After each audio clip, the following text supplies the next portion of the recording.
Varahi silks మన నెల్లూరులో September 25వ తారీఖున గొప్ప ప్రారంభం. నమస్తే, వెల్కమ్ టు సుమన్ టీవీ. ఈ రోజు నుంచే జిఎస్టీ 2.0 అమల్లోకి వచ్చేసింది.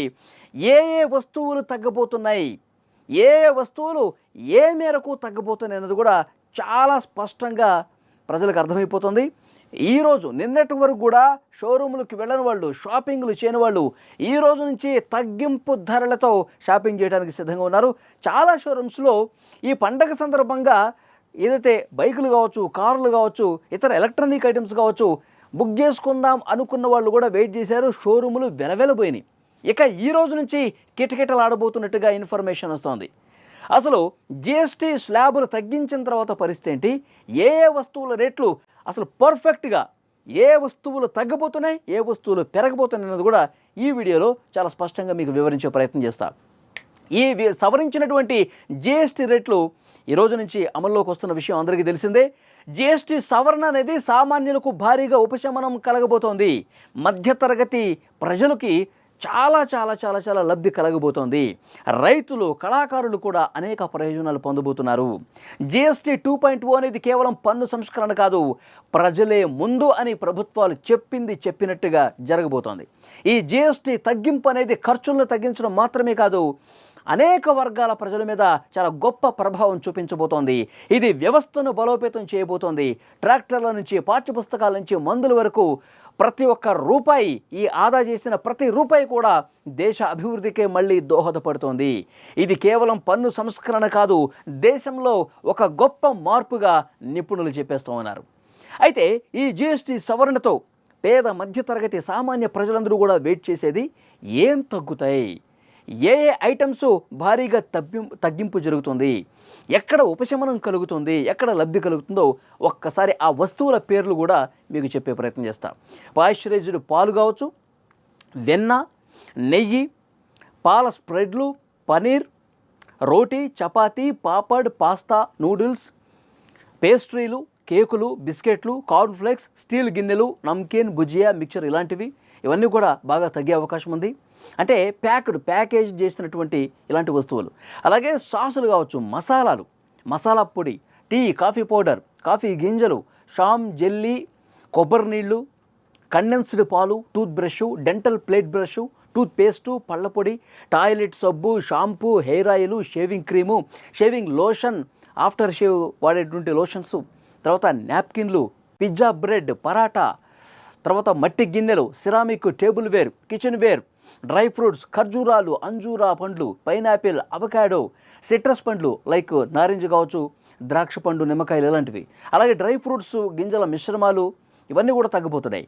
బ్రెజిల్ గింజలు, చక్కెర స్వీట్లు, చాక్లెట్లు, బేకరీ ఉత్పత్తులు, ఐస్ క్రీమ్లు, సూపులు, రసం, టమాటా పుట్టగొడుగు నిల్వలు, వెనిగర్లో నానబెట్టిన కూరగాయలు, ఈస్టు, బేకింగ్ పౌడరు, తర్వాత వెజిటబుల్స్, ప్రోటీన్స్తో కూడినటువంటి వస్తువులు, అలాగే ఎక్స్ట్రూడెడ్ నమ్కీన్, కొబ్బరి వెన్న, కొబ్బరి నూనె, కొబ్బరి పొడి, మాల్ట్, బార్లీ, కూరగాయల రసాలు ఇలాంటివి ప్రతిరోజు మనం ఉదయం లేచిన దగ్గర నుంచి మన ఇంట్లో ఏవైతే వాడుకుంటామో, ఇంటిలో వంటింట్లో వాడుకునేటువంటి వస్తువులు, మన నిత్యావసర వస్తువులు ఇవన్నీ కూడా భారీగా తగ్గబోతున్నాయి. ఇక్కడ ఈ పాయింట్లో పేద మధ్యతరగతి ప్రజలకు భారీ ఉపశమనం కలగబోతుందనటంలో ఏమాత్రం డౌట్ లేదు. ఇప్పుడు రేషన్కి ఒక మధ్యతరగతి ప్రజలకి ఒక ఇంట్లో 5,000 ఖర్చు అవుతుంది అనుకుందాం రేషన్ కోసం కేవలం, అది 3,000 వరకు తగ్గే అవకాశం ఉంది. ఎంత గొప్ప ఉపశమనం చూడండి. ఇంకొకటి, ఇక ఎలక్ట్రానిక్ గూడ్స్ కూడా, రిఫ్రిజిరేటర్లు కావచ్చు, వాషింగ్ మిషన్లు కావచ్చు, టెలివిజన్ సెట్లు అన్ని సైజుల్లో, టీవీలు, తర్వాత ఎయిర్ కండిషనరీ, microwave oven, induction cooker, rice cooker, heater, grinder, mixer, juicer, కుట్టు మిషను, వ్యాక్యూమ్ క్లీనరు, ఇస్త్రీ పెట్టే, hair dryer, hair straightener, electric shaver ఇలాంటివి కూడా భారీగా తగ్గుతున్నాయి. 2,500 రూపాయలు ఉన్నటువంటి చెప్పుల ధర ఏదైతుందో అది కూడా తగ్గుతుంది. కార్పెట్టు, తర్వాత వెదురు, మెటల్ ఫర్నిచరు, చెక్క ఫర్నిచరు, ప్లాస్టిక్ మోల్డెడ్ ఫర్నిచర్సు, గ్లాస్ గాజులు, కొవ్వొత్తులు, గొడుగులు, హ్యాండ్ క్రాఫ్ట్ హ్యాండ్ బ్యాగులు, పౌచులు, పర్సులు, తర్వాత షాపింగ్ బ్యాగులు, చేత్తో తయారు చేసిన శాలువాలు ఇవి కూడా భారీగా తగ్గుతున్నాయి. టోపీలు, పెన్సిళ్ళు, క్రేయాన్లు, ప్యాస్టల్స్, అలాగే సుద్ద, రబ్బర్ బ్యాండ్లు, ట్రైసైకిళ్ళు, స్కూటర్లు, పెడల్ కార్లు, బొమ్మలు, playing cards, chess board, carrom board, educational సంబంధించినటువంటి టాయ్స్ ఏవైతే ఉన్నాయో అవి, పేపర్ బోర్డు, వ్యక్తిగత ఉపయోగం కోసం అన్ని మందులు, డయాగ్నోస్టిక్ కిట్లు, రియాజెంట్లు, ఫీడింగ్ బాటిల్స్, సర్జికల్ చేతి గ్లౌజులు, కాంటాక్ట్ లెన్సులు, talcum powder, face powder, cement, జనపనార, వరి పొట్టు, జిప్సం, తర్వాత పత్తి కాండాలు, ceramic building bricks, blocks, tiles ఇవన్నీ కూడా తగ్గబోతున్నాయని మనకు అర్థమవుతుంది. ఇవే కాకుండా ఇక మ్యూజిక్కి సంబంధించినటువంటి వస్తువులు ఏవైతే ఉన్నాయో, బైకులు ఏవైతే ఉన్నాయో వాటి మీద కూడా తగ్గింపు రాబోతోంది. తబలాలు, మృదంగం, వీణ, సితార్, ఫ్లూట్ ఇలాంటి మ్యూజిక్ ఐటమ్స్ ఉన్నాయి కదా, డోలకు, ఇవన్నీ కూడా తగ్గిపోతున్నాయి. ఇంకొకటి సైకిళ్ళు, బైకులు కూడా తగ్గిపోతున్నాయి. డిష్ వాషర్స్ అవి కూడా తగ్గుతున్నాయి. స్కూటర్లు, మోపెడ్లు, ఆటో, ఈ రిక్షా, కార్లు, చిన్న కార్లు అనమాట.